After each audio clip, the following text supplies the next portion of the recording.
Welcome back to another episode of the Strength and Speed Podcast. I'm your host. I forgot what I was going to say.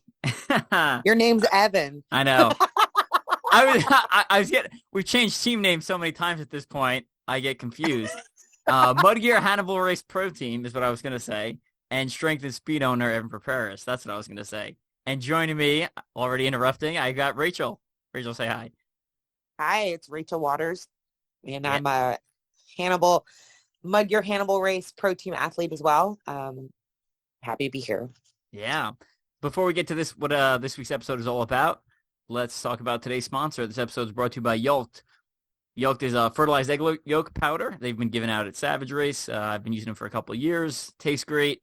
Clinical trials show 3 times the muscle growth. And if you use the code STRENGTH20, you save 20% off every order from Yolk.com. Rachel, I know you just got a shipment of Yolked in. What are your thoughts?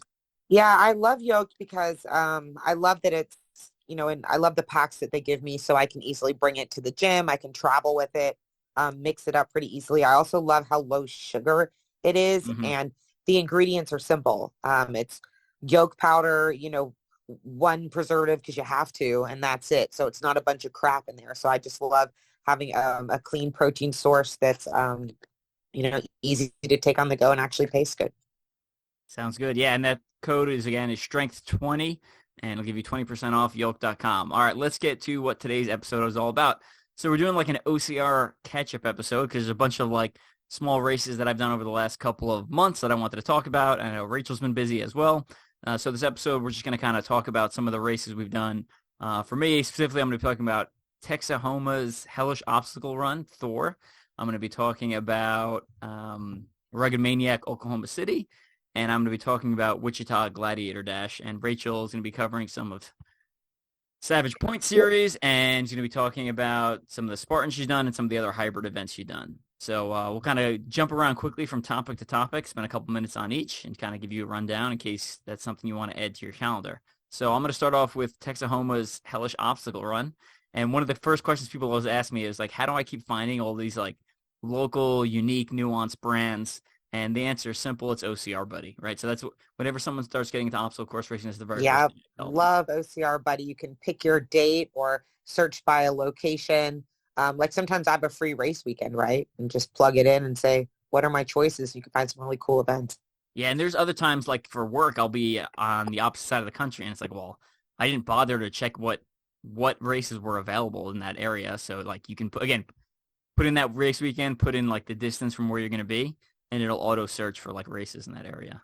So I found Texahoma's Hellish obstacle course run. It is in northern Texas, and I stayed at my friend Daniel Leonard's place, who did OCR Everest with me last year on the way down. So, like, I drove a couple hours, stayed there the night. Another benefit of being on a team and having, like, a wider obstacle course racing community. And then I drove down a couple more hours for the morning of the race, ran the race, and then drove back. Actually got to meet up with one of my squad leaders who I hadn't seen in probably a dozen years from the military. And, local brand. So it was the course was super cool. It's because it was kind of through a park. So there's plenty of parking in the area. And then they used a lot of, like, the dirt bike track. So you got to run out of, like, the course was very well marked because it was worn from all the dirt bikes. And, like, there are a couple of sections that there's all these, like, wooden planks that you actually had to run through. And then the ending gauntlet was pretty cool, where it was, like, wall into an ice bath, into over-under walls, into low crawl, into, like, more over-unders, kind of like this, like, 50-meter gauntlet of, like, all obstacles. So that was with it cool. Being on a dirt bike, I bet that was, like, some steep, even if you're not in a mountain, I bet, was that terrain, like, steep sections? Not too many. It was a lot of, like, short, choppy uphills, quick downhills. So it wasn't too bad. And they did a good job, right? I think one of the problems with dirt bike trails is, again, it's meant for dirt bikes, so it's like 1 to maybe 2 bikes wide. And they did a good job of, like, taking us through a big field first, which allowed the field to spread out a little bit before it kind of went into the bike path, and then it really narrowed. What was the distance? It was a 5K. It was a 5K. Yeah. That sounds fun. Yeah, and these smaller races, typically the prizes are not as big, and but the entry cost is also typically not as big, right? So you pay a lot lower. There's usually a lot less complex obstacles, but there's also, as I've talked about before, there's like, there's no limit. They can do whatever they want. They don't have to go through some like lengthy, regulatory process with the brand and have a board meeting. They're just like, as they're building the course, they're like, well, why don't we have them do this? Yeah. Okay. Ooh, let's put this in there. This makes it a little harder. Yeah, Like yeah. the uniqueness. So the race went well for me. I was sitting in third and fourth for most of the race, and then I uh, moved third, and then I eventually moved into second before the end, and I couldn't catch the first place guy. But it was fun. It was fast, and I ended up rerunning the course and doing some coverage for OCR Buddy, and got like some pictures of all the obstacles. They had like a slip and slide down a hill, which is kind of fun, into like a bunch of hay bales. So then you get up and you keep running. So overall, it's a good event, and the podium prizes. So for first and second, they only did podium prizes 2 deep, which is kind of weird, but whatever. Podium prizes was like this giant metal hammer trophy. So it looks like, Okay. yeah, it looks like Thor's hammer, but it's like it's like a metal trophy. It's pretty cool. So got to take that home. And then after the race, the third place guy is talking to the first place guy, and he's like, "Yeah, it was." He's like, "I knew I recognized you. Yeah, to third to first." He's like, "Yeah, we went to high school together." And they're like, "Oh yeah, yeah." There's a talk, and they're like, "Yeah, but we graduated like back in like 2016." And I was like, "Oh." It's like, oh my goodness, I'm so old. It's like, hey, I still out there kicking butt though. You just have more years of experience. That's all. yeah, it was like 2016. It was like, oh my goodness. So That um, is young. I still had it in me, but yeah, it was cool. I was, a lot of these smaller races sometimes are like on the outer edge of my driving limit, so I think that was like 6 hours for me. And typically, if it's that far, I'll make the trip once, kind of check it off the bucket list there, and if it was closer, I would do it again. Yeah. I guess I probably will not do that again just because of the distance. And again, I like kind of seeing what else is out there and finding these like hidden gems like Mythic Race or OCR Massacre. Those kind of like hidden gems, like Yeah. really technical obstacles. So I think this is great for people who want maybe people who are new to the sport and want a little bit of that obstacle course feel without a lot of like the super technical obstacles, because there was Yeah. Or a really long distance, like, 6. I'm sorry, my dogs are barking. I'm just going to have to like close them out of here. But, yeah, I mean, because sometimes some of the races don't offer, I think I heard like Tough Mudders going to just like the 15K or whatever. So, right, they're getting rid of the 5 and 10 next year. Yeah. Yeah, so it really does like open up, a good opportunity. But hey, maybe I'll find myself there one day. Yeah. And I mean, Spartan obviously still has their 5K sprint distance, but it's, you'd be able to speak more on this, but I know like a lot of their courses are on mountains, and, getting someone new into OCR who's like, all right, let's run up a mountain now. They're like, Well, yeah, and that price point you talked about, sometimes these local races have, cheaper builds, so they're able to, offer a registration price that if somebody's on the fence about, they may be more willing to do it if they're, not spending as much. So. Yeah. And the other thing I liked about it was like, again, when you talk about newer people entering the sport, sometimes it's like, oh yeah, it's in, insert city name, but it's really 45 minutes outside that city. This one was in Wichita Falls. Like I got off the exit to Wichita Falls and like took a right, drove a mile, and like pulled into a park, and there it was. That's nice. Yeah, that's like the low bar expectation. Like, is the race where it says it is? Yeah. Yeah. So that was a fun one. Rachel, give me one that you've been doing recently and want to talk about. Yeah, well, this year I've been pretty busy. It's like crazy. I finally am home right now this weekend.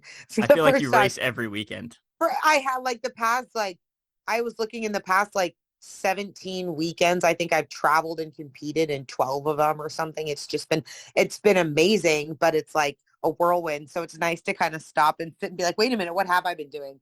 But hey, we'll talk about a race not being where it says it is. I really haven't been doing many Spartan races this year. And so I stopped in on what was called, it was very confusing. So it was called Cincinnati Spartan, but it was actually in Indiana, but I stayed in Kentucky. So It was just, kind of a bizarre spot, but it was about an hour outside of Cincinnati, and I hadn't really stopped in a Spartan this year. I think it was my second one. So I did their Beast and their Super. Had a great time. The Beast was a lot more technical than I think a lot of people thought it was going to be. I think it was a new venue for a Spartan, Ohio. And so we were expecting rolling hills, and this thing had about 36 to 3,700 feet of climbing in the Beast. And it was just a lot of steep climbs, but they did a great job putting us through technical rocks. Your traditional Spartan obstacles. I don't know. When's the last time you've done a Spartan, Evan? Oh, it's been a couple of years. It's been a hot minute. Yeah, I mean, they really haven't changed a lot of the stuff, but this was, a race where there were penalty loops. So really kind of seeing that in competition, because I've done some races where they had substituted like some, but I really haven't done many since they did this whole new model, right, where there's no burpees. But they had their traditional obstacles. They had an Olympus right at the beginning. Beater, which is kind of like monkey bars with like a spinning egg beater apparatus. It kind of has, their monkey bars. Now, one thing I did notice this year is they have changed their Z wall, which is kind of your traditional horizontal climbing wall. They made it longer, so it has like another corner.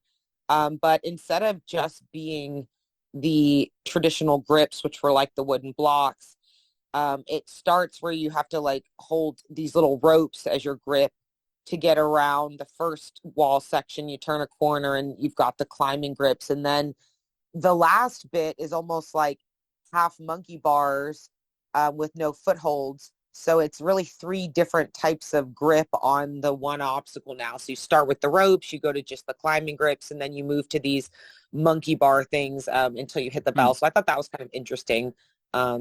With the, I know you're a fan of mandatory completion, but yeah, with them switching from burpees to more penalty loops, what's your kind of take on that? Is it take just as much time, or is it now like, are we giving even more an advantage to like pure runners? What's your thoughts?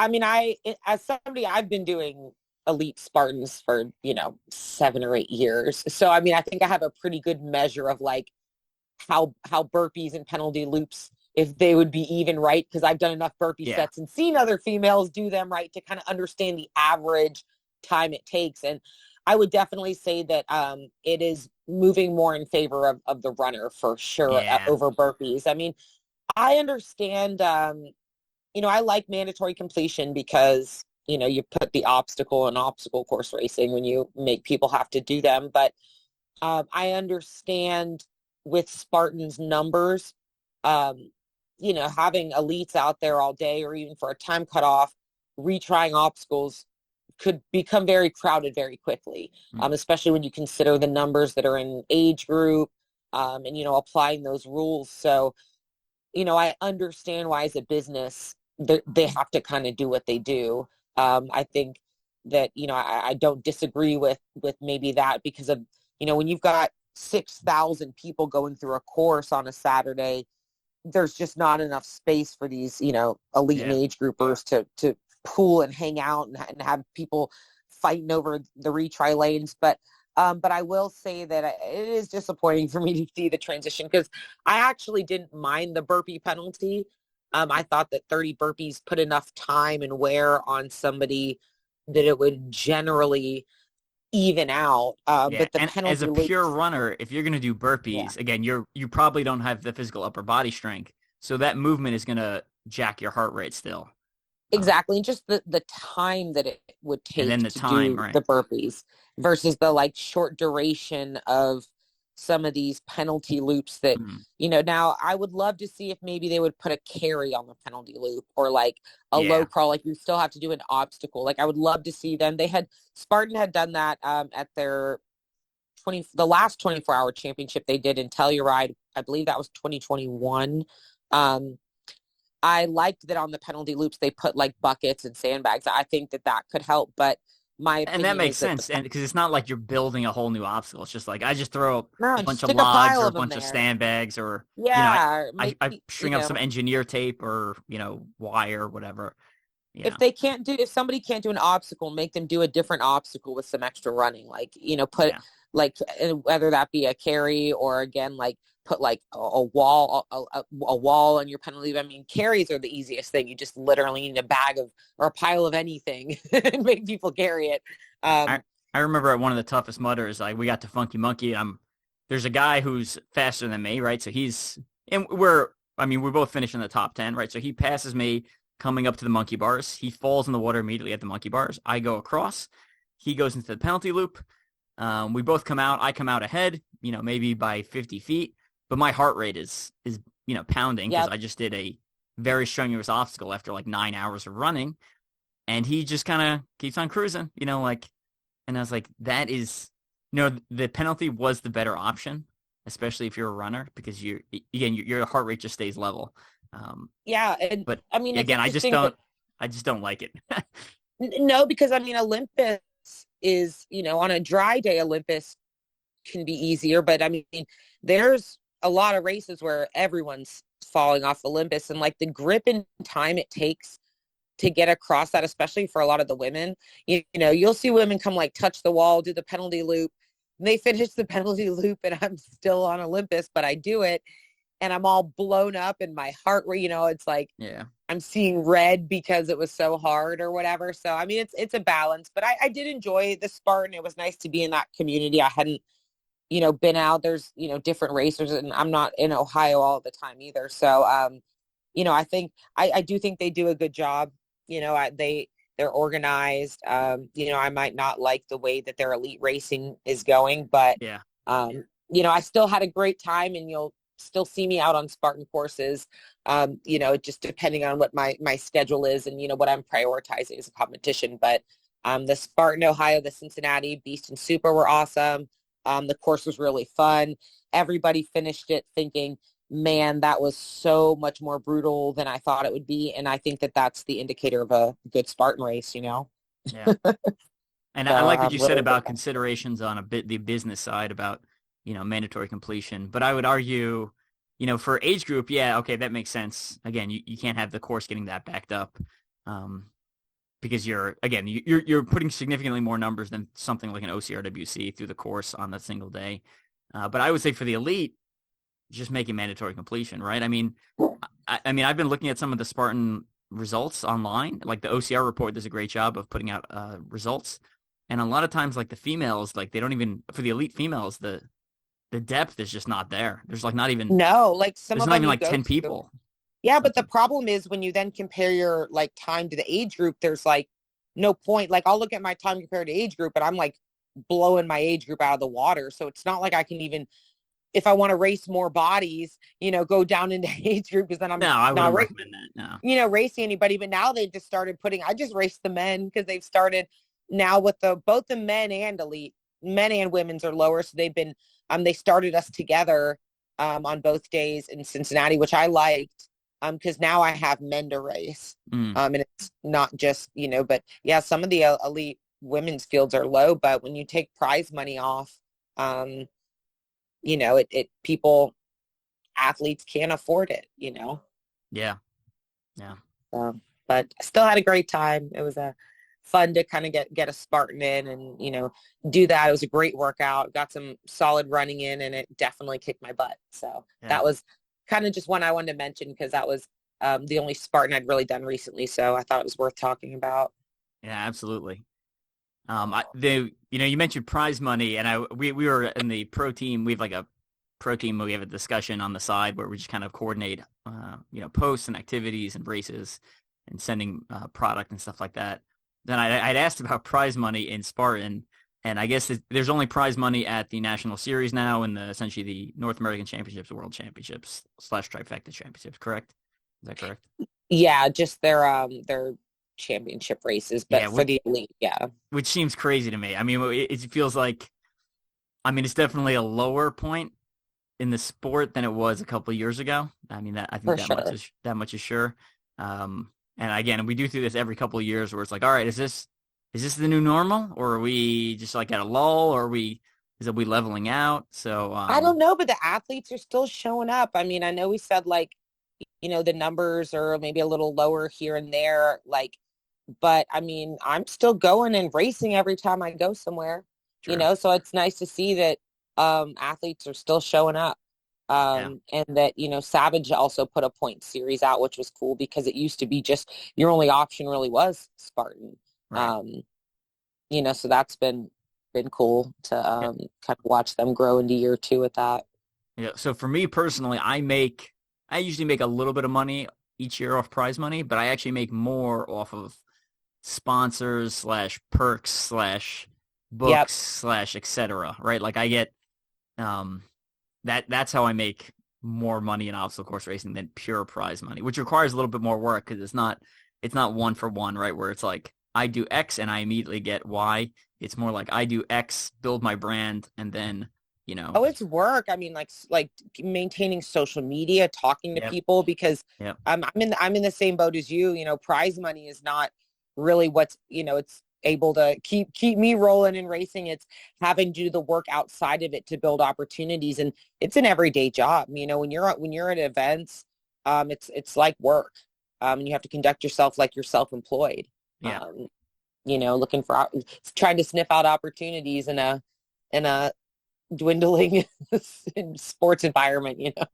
Yeah. So, speaking of prize mate, I was in one of the I mean, everyone's in like a dozen OCR Facebook groups, right? So one of the Yeah. Facebook groups I was in, because this is going to lead me talking into one of the next races I wanted to mention, was someone posted like, is Rugged Maniac competitive or is it just like a mud run?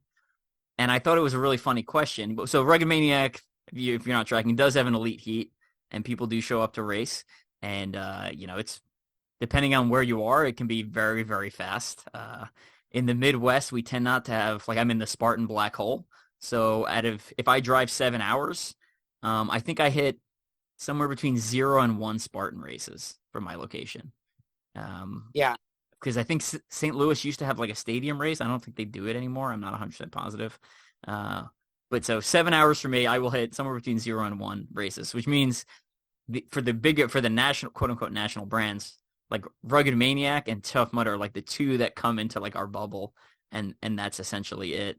And Rugged Maniac, I was laughing because someone asked like, well, is Rugged Maniac competitive? And it's like, well, I mean, the prizes are actually better than Spartan at this point, which sounds Yeah. ludicrous. I mean, besides the national series, right? Spartan national series, absolutely better prizes, absolutely, right? But at a Rugged Maniac, you get on the podium, you get a free race, you get $40 in essentially rugged bucks, which is like $40 in merchandise credit, right? So that equals, depending on when you'd sign up for the Rugged Maniac, somewhere between, cumulative value, somewhere between 100 and like $140 for getting on the podium. So I went to the Rugged Maniac Oklahoma City. It's run at a horse racing track. This is the third year in a row I've done it. And of course, my teammates show up. So I was like, oh, there goes the easy race. Freaking Ashton Abrams shows up, who came in second last year or third last year. And then, and he's won it before. Kendall showed up, one of our Ninja Warrior course testers who's actually testing this Oh, year for you Ninja guys had Warrior. a race. Thomas Plus showed up. So my teammate again, who's has in the last couple of years, he's usually ahead of me.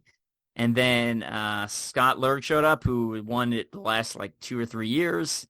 And then there was, there's always a couple of, especially with the obstacles not being super technical, there's always a couple of, unknowns in the crowd who start out fast. So it was fun. It was flat course. They moved some of the obstacles around from previous years, which is always a nice touch. They have inflatables on course again, which some people make it seem not serious, but I love the inflatable obstacles. Because you can just like, I'll climb to an inflatable obstacle and just like catapult myself off the top with like no regard for safety. It is so much fun. Like I What's want your favorite OCRWC. obstacle? I want What's your OCRWC to put an inflatable an inflatable? like right near the finish line, because you would see some epic like tosses off the top. Like a blob or whatever, like a big wall. You have to remember like Davy Jones' Locker, the Saboteur, we have to like jump into a pool. It's like you have to jump off a platform onto like a big inflatable blob. Like, well, Yeah. you could probably send an email, Evan. I'm sure they take requests. Yeah, so Rugged Maniac has essentially it's like a giant kids inflatable, right? Like you climb up a 15-foot incline, and then you like go down a slightly steeper incline onto a flat area, right? And so like I got pictures. I did some OCR buddy coverage of like some dude doing a flip off the top and just kind of bouncing. So it was fun. I was in fourth for almost the entire race. Kim Welch, one of my strength and speed teammates, was ahead of me, and I was like, I mean, my heart rate was pegged, and then we hit Barzan, which is their like, I'd say their one failable obstacle. It's like swinging kind of thick metal beams that, you know, if it's a little bit muddy, it's a little hard to hold on to. And I kind of caught up to him there, hit a couple more obstacles. We were kind of running side by side, and then with like a half mile left, I turned on everything I had, and so you're one of those like line. you're one of those soul crushers that like you're kind of Yes. like me, where you might kind of sit in like the fourth, fifth spot, and then in that last 20% when everybody else poops out, you're just like, oh, I'm starting to finally feel good, and you just turn it on. 100%. So that's the way I used to run when I would ran road races. So I've definitely taken a lot of that over to obstacle course racing. Yeah. When I do, Oh yeah. when I do it less so now on the roads, just because I feel like I'm getting older and tired. But on treadmills, when I do treadmill runs, I usually start slow and I will just keep upping the pace. Me too. And until you're like in a sprint at the finish. Correct. So like, especially, you know, treadmill runs are usually shorter. You know, for me, it's 3 to 6 miles usually on if I'm doing a treadmill run. But if you're doing progressive pace, your body gets used to that. Like, all right, now I'm turning it up. Now I'm turning it up. Now I'm turning it up. And then I feel like on race day, you're more able to kind of be like, you know, as opposed to being like, oh, I'm almost at the end, I better dial it down. On race day, you can be like, oh, I've done this before in training. Let's blow it out. So. Yeah, that's the exact way that I train, and it actually really pays off well for me in savage races, because a lot of those are like obstacle heavy in the back. Yeah. And so when, you know, that's when really people are starting to break down. You know, my body is still ready to go because I'm used to going my hardest in the last, like, you know, 20% of a race or even a training session. But I'm sometimes a little slow out of the gate, you know, because I take a little longer to kind of get warmed up and mentally, you know. Same. I'll tell a story about that when we get to my last race. One more quick thing about two more quick things about rugged Oklahoma City. So we show up and the weather forecast is showing rain and lightning all day. And I was like, damn it. I was like, oh, we're going to be here forever. But they did a really good job of like keeping people informed, and we were waiting in our cars. And then it looked like there was a break in the weather. So they got everyone ready to start. It actually ended up being a beautiful day. It was sunny all day, but it had rained all morning. And they have an obstacle that's a combination of, if you know Tough Mudder's cage crawl. Yes. Yeah, essentially it's a cage laying on the ground, and you go under you're in a pit of water, and just like your face is exposed. Flooded. Yeah. So it was a combination of that and a Arctic animal or ice bath or date, right? So like, oh my God. So they'd thrown ice in there, and it had rained, and the water was so high that so Ashton and Scott go in first. And Ashton is like, I talked to him after the race. He's like, I was literally panicking. He has like, I almost came back out. He's like, yes. I was squeezing my lips between the bars trying to get air. And I'm like just laughing at him afterwards. And it must have messed him up because Ashton's faster than me by a good amount. So he was ahead of me. And I closed the gap to within, I think, 15 seconds. By the time because he had a near-death. That literally happened to me at my first World's Toughest Mudder. And they had just opened cage crawl because they like open them progressively, and they had overfilled it. So I was in the first like group of people to go into it, and we all panicked. People stood up and pushed the gate off because it was like literally to the point where like the gate was like underwater, and you're like, what you're saying, we're asking, you're like putting your lips up in between the grated gate to like, I mean, like I can relate to Ashton. It was absolutely terrifying, you know. But that's a dangerous skill. They put ice in it too. Yeah. Oh my God. I didn't even notice. I crossed the finish line and the guy's like, how was the ice obstacle? And I was like, literally no idea what you're talking about. Like, yeah, because like my body is so hot and I'm so in the zone. I love the ice ones. Like I don't know. Like I'm just doing whatever you throw in front of me. I'm just going to do it. And I don't care. Right. So it was funny because he's asking me about it afterwards. And I was like, literally no idea what you're talking about. Ice. That's pretty good. You missed that.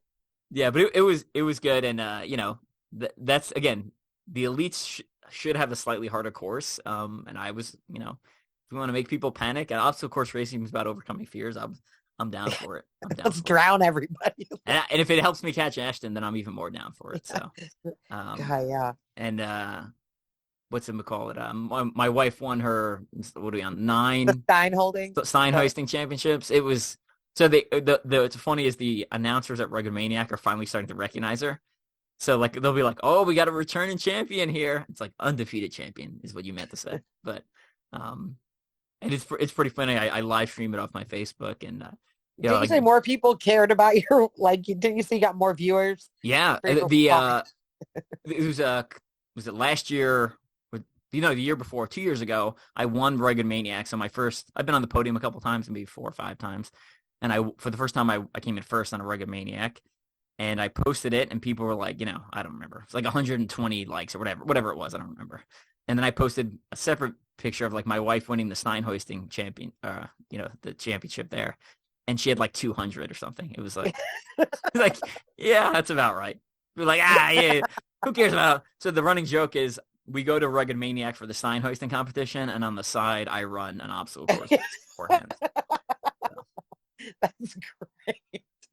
I mean, she probably gets a better prize holding a Stein than we do running Spartan races. So not all. Sometimes she does actually. I had to. Well, you usually get a free race. That's pretty standard for Rugged Maniac. But they change what you get as far as merchandise credit. So sometimes we've gotten like $20 or $10, and then other times it's 40. But so like, merch credit's great because it's also like promoting for them. Like I would love it if a race, like if Spartan gave me a free entry and like some merch credit, I'd march my butt straight to the merch tent and pick out something awesome because and it's so and then you're wearing their brand, Exactly. And it's essentially low cost, right? It doesn't cost them anything per se to give you a race entry. Like the wholesale. So that's a great one. And then merchandise credit, like you were saying, it's free advertising, especially, I start wearing a Rugged Maniac hat and people are like, "Oh, what's that? Oh, it's an obstacle course race. Oh, how'd you do first or whatever, Yeah.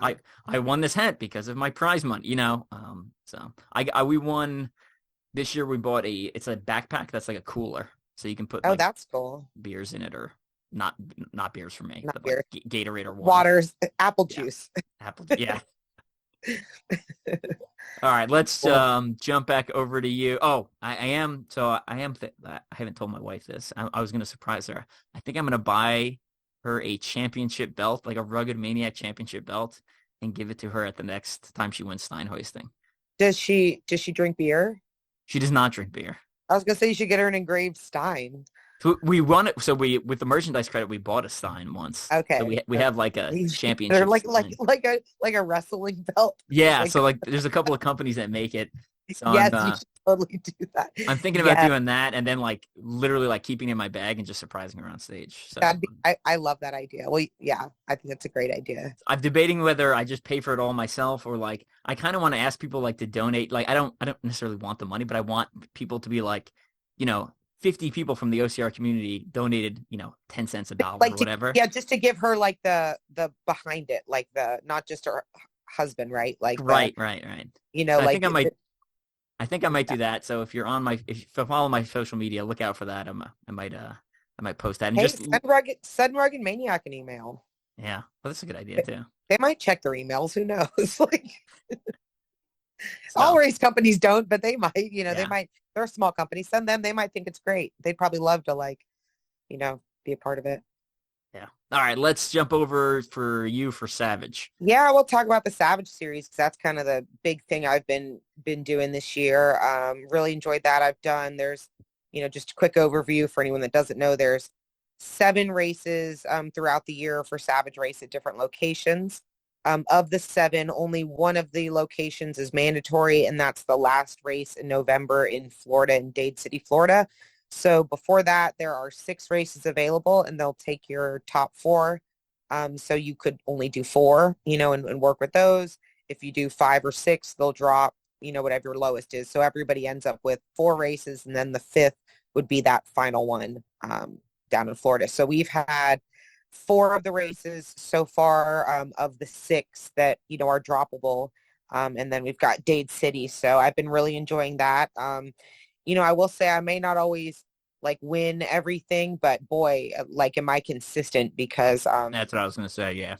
yeah, like, I can't even budge from my spot, which is a great spot. I've gotten 4 fifth places now, which really I've been kind of surprised and happy with, because when I've been stepping up at each of those, they had Atlanta was the first, and then they did Gainesville, Florida, and then Maryland, and then most recently Ohio.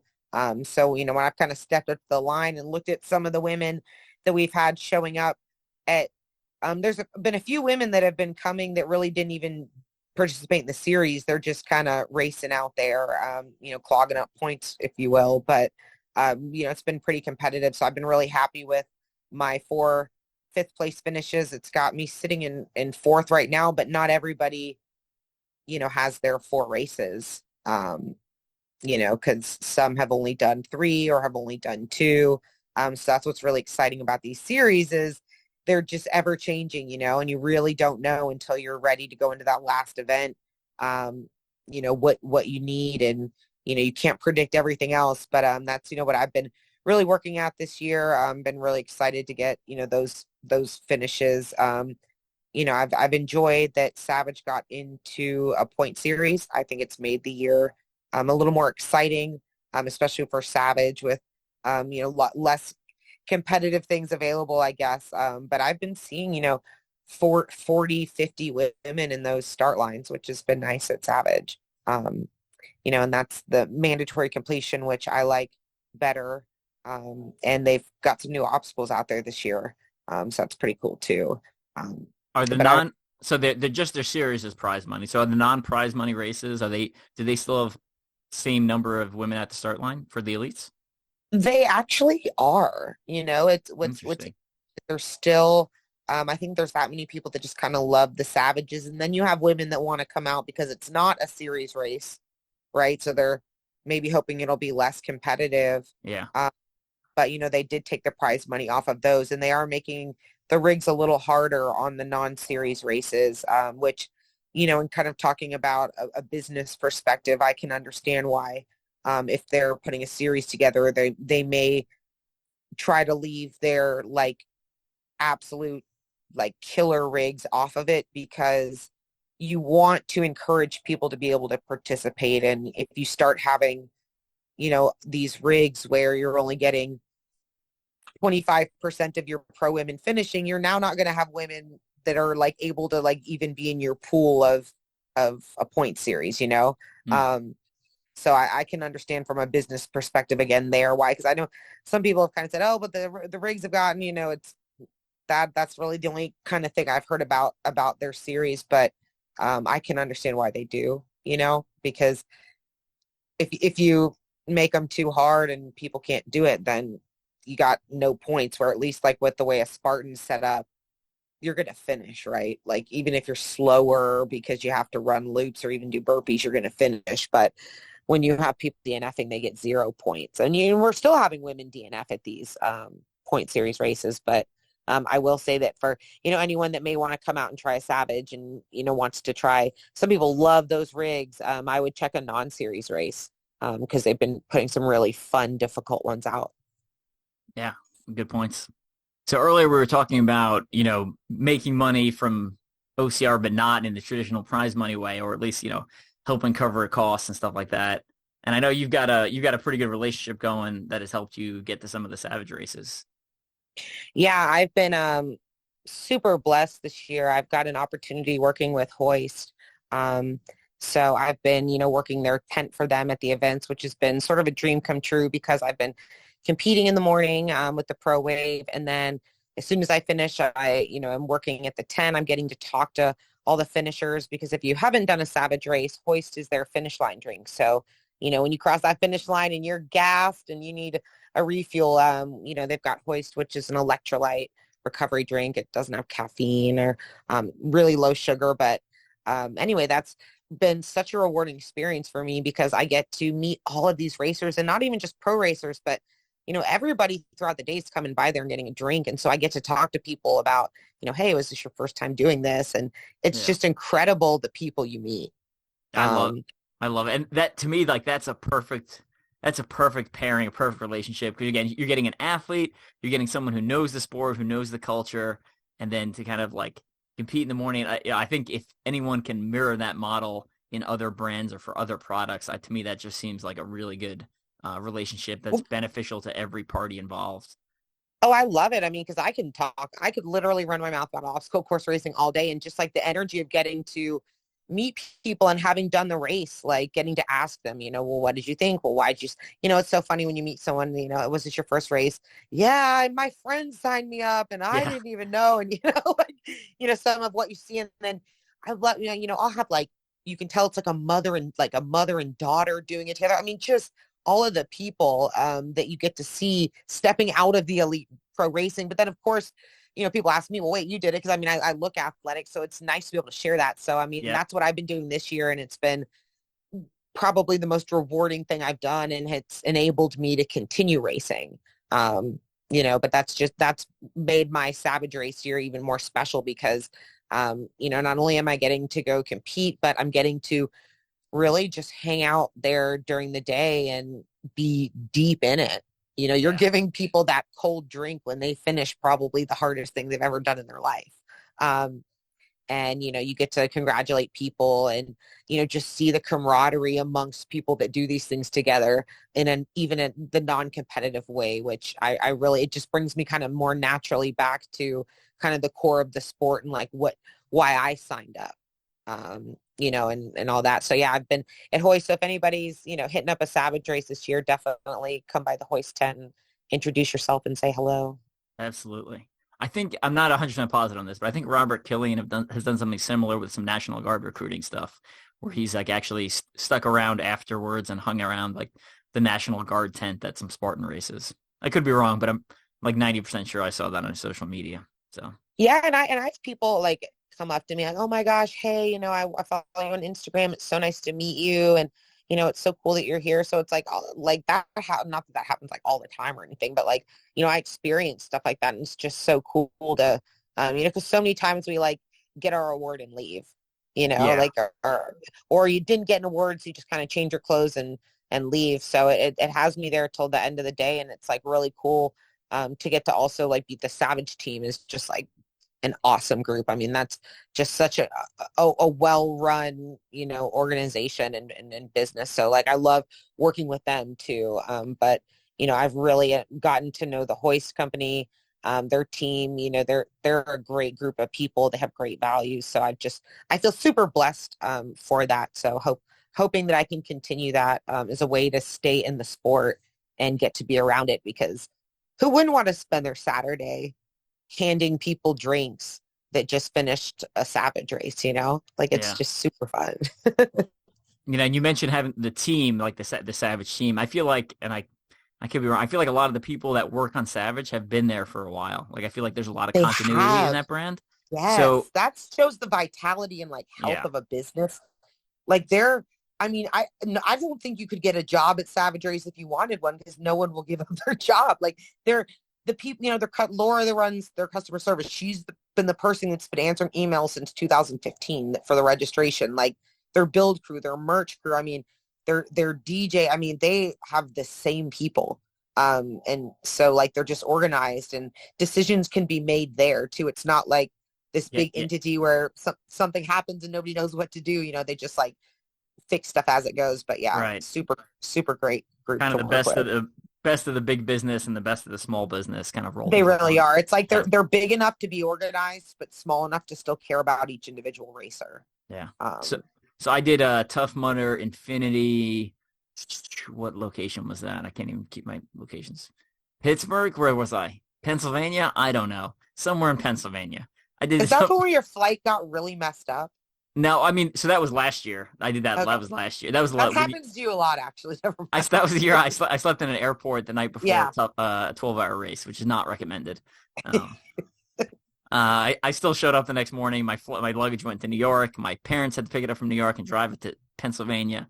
I flew to Pennsylvania. It was a disaster, but I came in third for that one after redlining. I mean, the video of me crossing the finish line on that one, someone got a video. I look like trash. Like I mean, like, it's some of the worst I've ever looked crossing a finish line ever. Like, I'm staggering and like they're filming and like I don't even know I'm being filmed. I'm just like trying not to black out. It was pretty rough. But so I did Tough Mudder Infinity, and the last 2 years, so 2022 and 2021, I ran Tough Mudder's Infinite Hero Honor Challenge, so their charity 8-hour team building type event, and I'd gotten to know a lot of the staff because I'd show up on build essentially the day before and kind of help set up the course for my specific part and got to interact with them. So I went back this year and I was talking to them. I was like, oh, I saw a couple of people I recognized, Chris Maltby, the race director, and one of the people who works with some of the marketing people, Britta.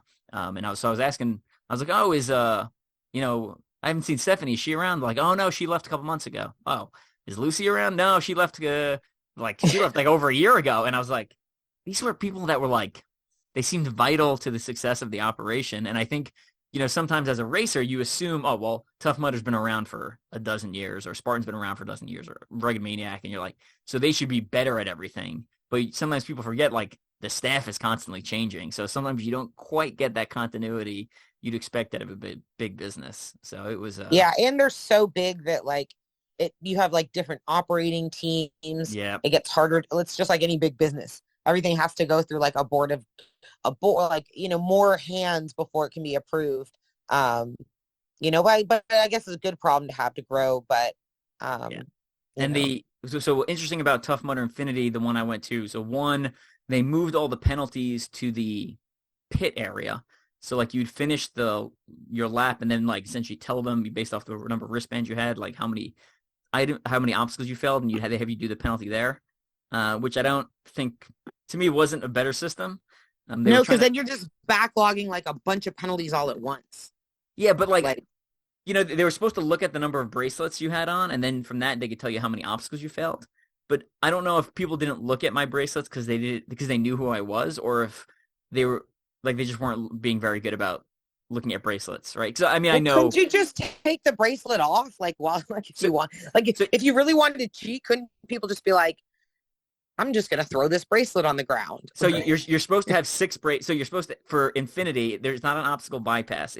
You have 6 bracelets, and if you fail an obstacle, you take one off. So if you came across the finish line with less than 6 bracelets, you're supposed to do the penalty. Okay, you take them off. I thought they were giving you a bracelet if you failed, and I'm like, well, don't people just throw it away? But I saw people. So when we finished, and then you were supposed to check in. You're supposed to turn in all 6 of your bracelets and be like, all right, well, you don't have to do any penalties. Yeah. So your time stops now.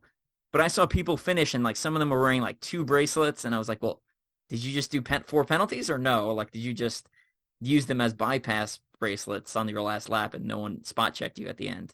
So I'm not sure that was a better system. I guess we'll see how it plays out later this year. And then I love Tough Mudder, right? I mean, if you look at how many I've done 50 plus events. I've got more than a dozen. How many years of your life have you spent on a Tough Mudder course? Oh, it's obnoxious. It's not years, but cumulatively I spent more than a month of my life running OCR, and a good portion of that is on Tough Mudder courses, right? Because I've done 8 World's Toughest, so that's 8 days right there, and I've done. Yeah. If you just do toughest and World's Toughest, I mean that's. I'm at over 2 weeks. Right. So yeah, I love them as a brand. If I had shown up to this Infinity and this was my first experience with Tough Mudder in the competitive category, I don't think I would have come back. Right. Because I crossed the finish line and I was like, well, what place am I in? And they were like, we don't know. I was like, what do you mean you don't know what place I'm in? Like I ran for 9 hours. You don't know what place I'm in? So there was some confusion. So you have to run a 15K loop and then a 5K loop, you have to run a 15K loop. And then you can either run a 5K or continue to run 15s, except the 5K loop was a little bit long. It was 6K. It wasn't 5K. And then they started counting the 5K loops as 6K in the official results. So if you thought you were ahead of someone, that might not be true because they were running 6K loops. But nobody measured the distance of the loop before race day? I don't know. So anyway, the point is you didn't... so I remember being on course that last lap, and people were asking each other, like, what lap are you on? And, like, how many of each one have you done?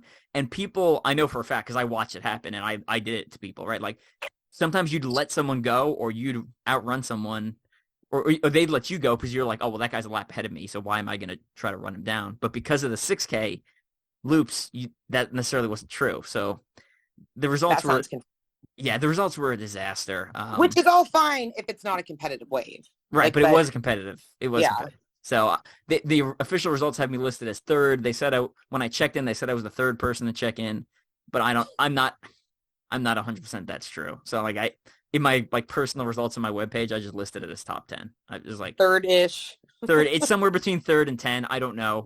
Yeah. It's probably closer to third than it is to 10, but I just don't feel comfortable being like, yeah, I finished third. Yeah. So yeah, and it was very frustrating. You run for 9 hours. I want to know where I finished. Yeah. Oh, yeah. Especially if you're expecting a competitive wave. Right. So hopefully they fix that. And historically, the 5K loop's always a little bit long. Is it 6K long? Usually not. It's usually not that off, but it's always usually more than 5K. Yeah, but again, that's all fine. But usually, a race team should measure the distance of their loop. Correct. Before race day. Or at least announce it, right? Like at the start line, be like, hey, Yeah. the 5K loop's actually 6K, so your 5K laps will count for 6K. So do that math as you are figuring out mileage and blah, blah, blah, and placement. And anyway. So that was a piece of, that was a piece of my dragon skull from Mythic Race. I don't know if you heard that bang, but it just, one of the horns just fell off. So anyway. Tough Mudder Infinity. Let's jump back over to you for hybrid events. And then I got one more to talk about. Yeah, I've got just also trying to dabble in when I haven't been OCRing, which has been a lot. I've been dabbling in a little bit of hybrid stuff, more functional fitness. So I did 2 things that were hosted in Nashville. One was an individual fit games. One was a partner. And these were indoor, like more indoor CrossFit type movements, a little bit of functional stuff with like some med balls, but what the individual I did had like a workout where you had 100-pound dead ball and you had to do 20 over the shoulders with it. And there was a 5-minute cutoff on the workout. And there was like five workouts in the day. And that was one of them. And that was sort of an individual. So I've been, kind of dabbling in stuff like that and really enjoying, kind of going inside. I've done a High Rocks before. I've done a Deca Fit. I've really enjoyed those, but have wanted to think about, as much as I love obstacle racing and want to stay in it, I would love to continue to, work with Hoist and Savage if I can, into next year, but maybe taking out some of the Spartans and other ones and trying some more strength stuff, because it's kind of nice to be inside. There's like there's water fountains and music and that's part of it, not really, but I mean it's just a different vibe, it's a different challenge. So I've been kind of dabbling in that. I did participate in the GoRuck games this year, which was a really tough event for me. It was a full weekend where we really were told to bring a sleeping bag and camping gear, and we got brought somewhere and didn't know where we were going to be and camped out for the weekend and didn't get much sleep and did 8 different evolutions that were pretty tough. We did, a 16-mile beach ruck at night. We did some really heavy sandbag workouts. We did the basic fitness test they did that had like 4 parts in it. One of them being the 100-pound mile, which in itself is like a monster. But one thing that I experienced a little bit with that event this year is they had a lot more like tactical skills built in. So we did have like a workout with actually firing live weapons, which was something that I just didn't have the skill in that some of the other women did. And, some like rope tying. And, I thought that was really cool that GoRuck brought in more of their like military roots into the competition in that way. But for me as an athlete, I just didn't fare as well in it, based on my skill set. We had one workout with like an open water swim at night, and that just was another area where I just was not as strong. So, I got a good Have you done open water swimming before? Once, but okay. It is a different animal for anyone who's never done it before. It is. Because you're like, oh, open water swimming, it's fine. It's just like the pool, except like you can't see lane lines. You swim at odd angles because you don't have the ropes in the wall and the lane lines keeping you straight. Yeah. You got a sight, right? Like it is. And then we also did it at night, which was really scary for me. Yeah. And then you're staring into you the know, abyss, right? Like you can't see into the water, right? So that freaks people out. Um, yeah, and we're in outside of like Jacksonville. There's like alligators in Florida. yeah, For real. There are alligators in Florida. Like, I mean, I'm also just not the strongest swimmer. So I mean that's my own fault, there, but I did have a great time at that event. It made me super uncomfortable. Even just having us camping outside, no showers, eating the, freeze dried camping meals, just like really kind of all levels of uncomfortable. So I really did enjoy that. So I'm just looking this year at trying to find like new sports and stuff to get uncomfortable kind of in a hybrid. There's all these, what's amazing is just like obstacle course racing, there's all these new sports that exist. yeah, All these things you can do. I've actually thought, Evan, about doing a strongman competition because they have weight classes right. where, I could go and I'd be doing weight. I think they have like maybe women's is like under 150 pounds is like their smallest weight class. But then, I could go into that and do those weights. But I've thought about doing that. So I'm just excited to try some more of that stuff this year. And I might make it out to a high rocks. I'm looking at potentially going to Texas in November and doing that. So Cool. That sounds cool. I mean, I think that's the type of person who likes high rocks, who likes GoRuck, there's also like the type of person who likes OCR, right? It's unconventional fitness. It's not necessarily doing the same movements over and over yeah, again. I like the chaos. It's a little bit of, yeah, it's chaotic. You don't know what you're getting every time. It's Yeah. different terrain, different obstacles, different order.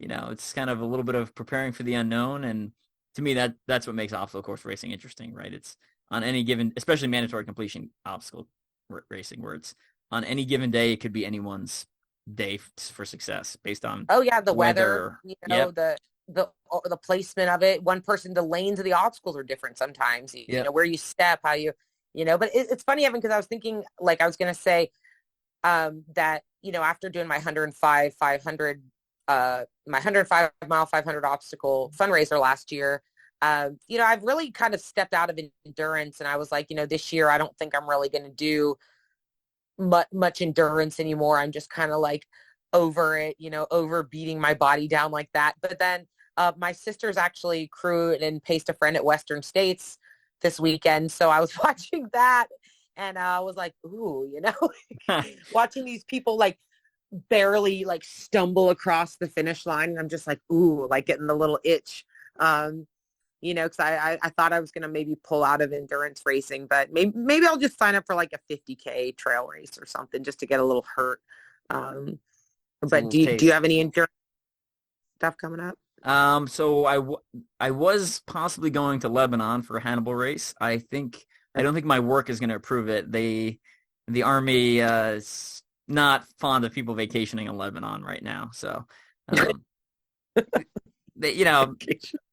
also the same Army that's like, hey, we're going to send you to Iraq. Watch out. There are bombs literally everywhere. Good luck.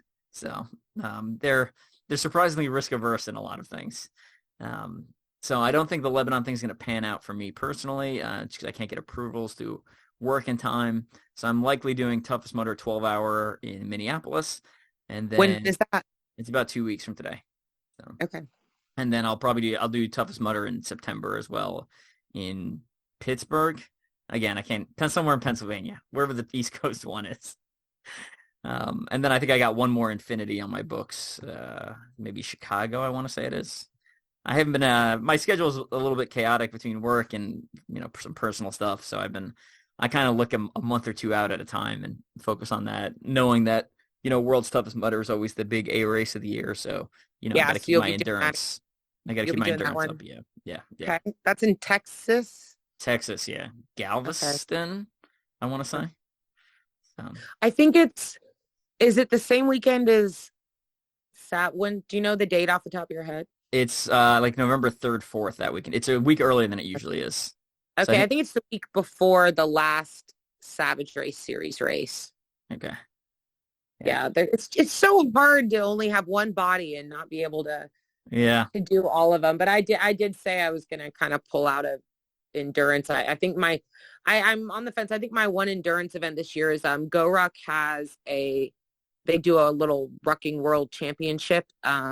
and it's in October. And they have a 50 miler, so it would be 50 miles with 20 pounds on my back. So I was thinking that might give me a good enough, hurt like I'm looking for. Good So stuff. I might do that. We'll see. I guess I should start training if I think I'm going to do that. Right? Probably a good call, But Yeah. again, your baseline is fairly high, so Yeah. I'll honestly, just muscle my way through with it. a couple of weeks of focused work and some Yeah. conditioning, especially for like getting used to the weight on your shoulders and make sure Yeah. you're depending on what shoes you're going to wear or whatever their foot requirements is. So for military courses, you typically have to wear boots, right? I imagine Yeah. Theirs you can wear. okay, you can wear whatever. So a little less important for military courses. You need to specifically Yeah. break in 2 pairs of boots, and they both have You to better be wear those comfortable. boots before race day. Yeah. So you need 2 pairs because again, one of them will always get wet, so you always have to have like a backup. Yeah, I actually just got their new Mac V2s. GoRuck put out a new version of the rucking boot, and they're actually really nice. And I've traditionally been someone that has been moving fast enough that I do most of my rucking in like road shoes. Yeah. But and then GoRuck's actually also just put out a road shoe as well. So they're getting nice. into the footwear business as well. So I'm really hoping. I've heard that on something like that, it's honestly your footwear is the most important thing because that your feet can just tear up. But we'll see. Yeah, and that makes everything exponentially more painful. And the GoRuck guys, they're all ex-SOF, Special Operations Forces. A lot of them are Green Berets, so they know what they're doing. They know what they're testing their own product and putting it through the paces. So I do not own any of their stuff personally, but I would absolutely recommend it just from knowing who they are. And then again, having friends like we had Ronald on Tortola on the podcast. Oh yeah, he's awesome. Yeah, a couple months, years, I don't know, a year ago, something like that. And he was like, oh yeah, I do all these endurance events, and my GoRuck stuff is still like 100% good to go. It's like, yeah, not surprised. Yeah, their stuff is built though, and they also like if it breaks, they will fix it for free too. So it's like, we pay for. Yeah, you do. I mean, they're pricey, but people invest. You see these like rucks that you can tell people just like sweated their guts out for like years in, but it's a cool community, Evan. I've really like enjoyed getting to know them. A lot of cool people. Again, all these different sports that have ninja warrior, rucking, obstacle course racing, strongman, like this hybrid fitness stuff that's coming out. So it's pretty cool. Yeah, so last race I want to talk about, we mentioned something about it earlier. We're talking about people starting off coming out real hot. So I went down and did Wichita Gladiator Dash. It's a local event. It's been going on for, I don't know, 9 years, something like that, 8 years.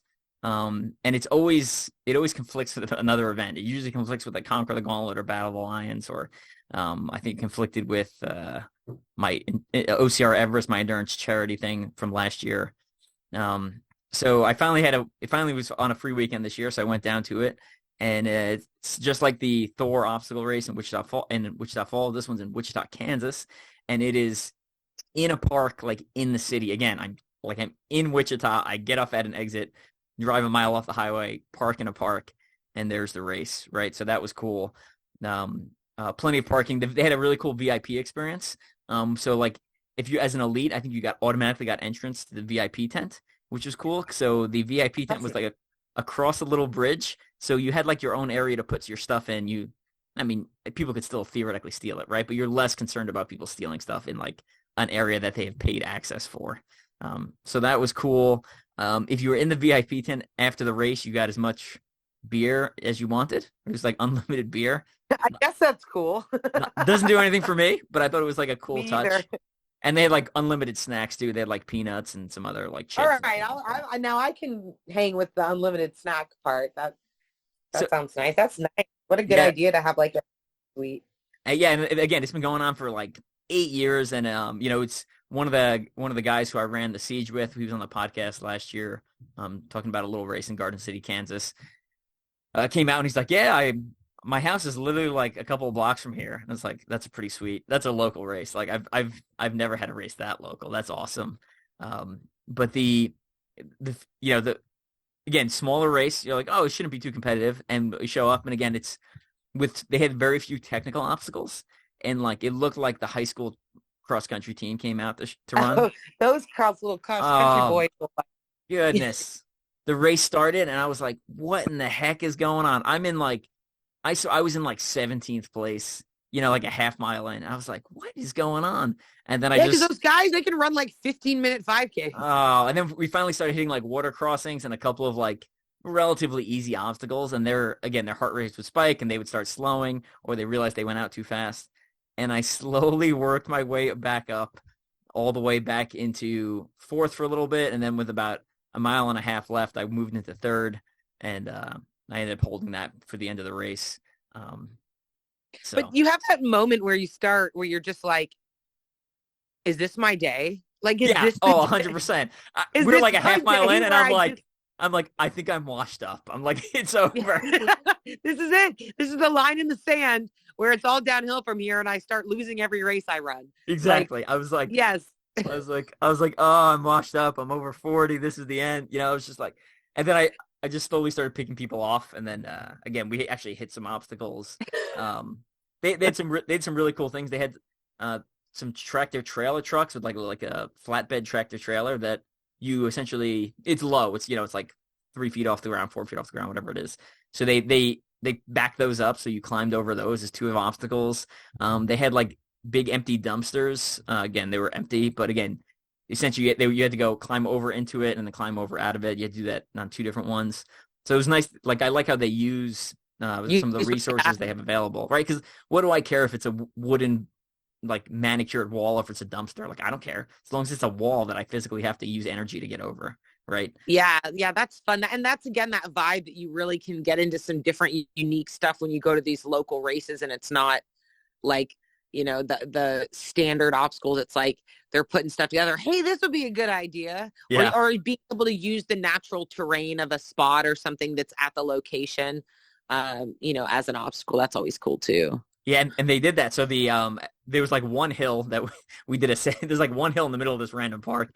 So you do a sandbag climb up it, head back into the festival area, and I was like, oh, I can turn on the jets now. We're about to finish. I go across the monkey bars, which is like the only technical obstacle, which is fairly easy.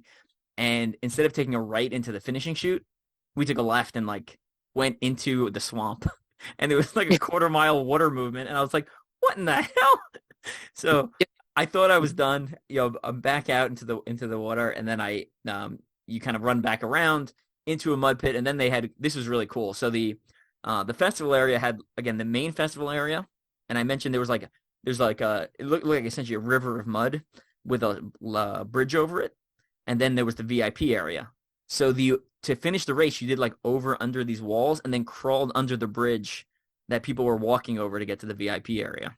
But that's fun to spectate. It's super fun to spectate, and there was this dude who was standing there all day, like this jack dude drinking a beer and just like yelling at people. It was amazing. I was like, this man made my day. So. Oh yeah, like look at these crazy people. But that is fun when you can get like good spectator like visibility. One thing, just to add one quick comment, I was going to say, one thing I love about the way Savage Race sets theirs up is they actually mark out a spectator route.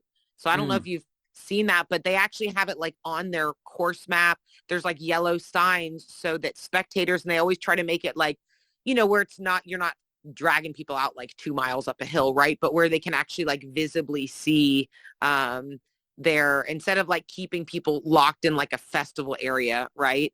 Like they actually designate a spectator route on all of their courses so that if you're watching your loved ones, there's like a kind of safe, contained path that you can take, and it's marked to get there. So I've always thought that was pretty cool because people love to watch their like spouses and parents and stuff like do these things.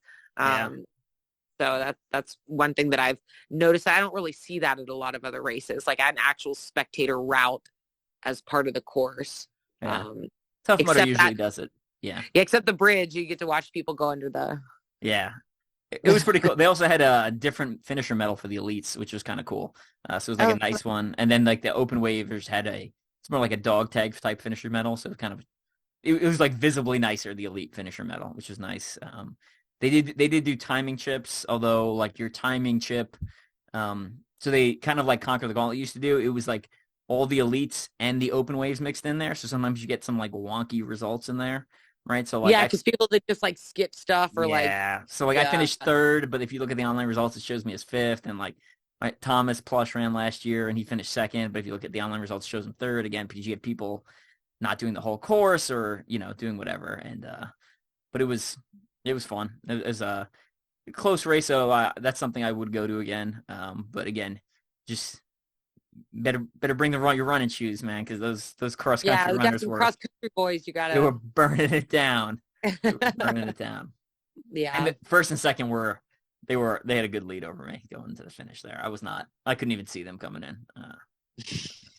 All right. You still did good. You got those other guys. Yeah. Again, those guys, I'm pretty sure the two people who beat me were like fresh out of high school. Like, I mean, I'm talking graduated 2023 type kids, and I'm like, I graduated in 2000 back in my day. It's like, oh boy. We didn't have obstacle course. We didn't even, it wasn't even a sport. No, yeah, for sure. You were doing it in the military for real. Yeah. I was in college technically, so I was not officially. I was a cadet at that point. But anyway, let's all right, final shout outs you want to give? We gotta wrap things up here. Yeah, just thank you for having me. Shout out again to Hoist for the opportunities that I've had with them, and just absolutely love them and their crew, and for GoRuck and our team MudGear-Hannibal Race Pro team that visiting Hannibal Race this year was probably one of the highlights of my career as an athlete. So just want to make sure I shout them out, and really hoping for the chance to get back out there and do that again. And I might be forgetting somebody, but that's all I got. Gotcha. Yeah, and Hannibal Race has a race going on July 9th in Lebanon. I wish I could go. It's one of those, I have only one body, and I committed to something else, but I'm excited to see what the obstacles look like there, and hoping that they put their Kuwait race on the calendar next year. Yeah, make sure you check out Hannibal Race official Instagram and their Facebook to see some of the content from that race, and show them some love and some support, because they've been supporting us and giving some great opportunities. If you listen to my last podcast, I had Josh, Karate Combat champion Josh Quayhagen on. The fight was last night. It's for free. It's available on YouTube. Go and check it out. The owner of Karate Combat said it was, quote, possibly the best fight in Karate Combat history. The Twitter users were saying the same thing. People said it was like a real life Rocky movie, like Rocky playing out in real life. So check out that. Strength and Speed was a supporting sponsor of him.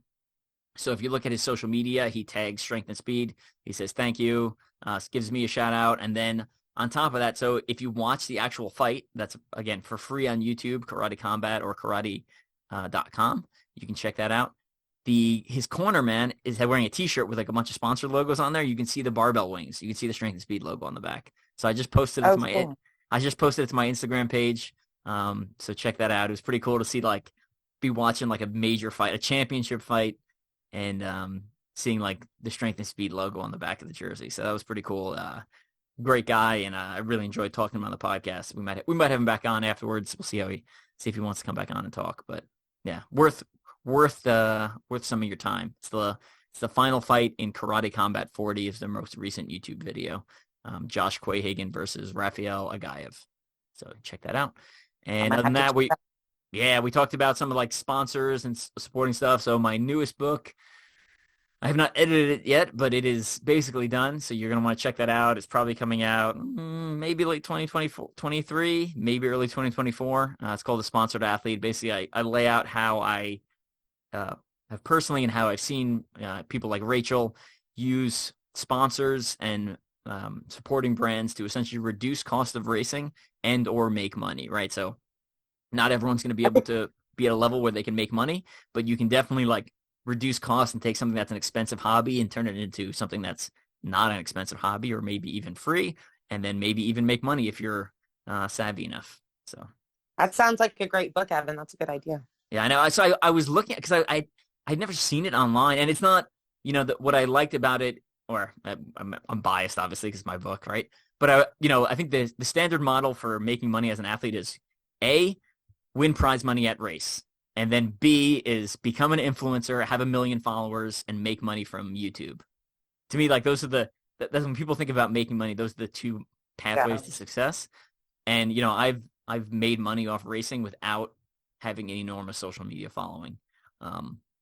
And I have made money off of like prize money, but that's not how I primarily create income from racing or get perks from racing. So, well, I'm looking forward to seeing that book launch. Yeah.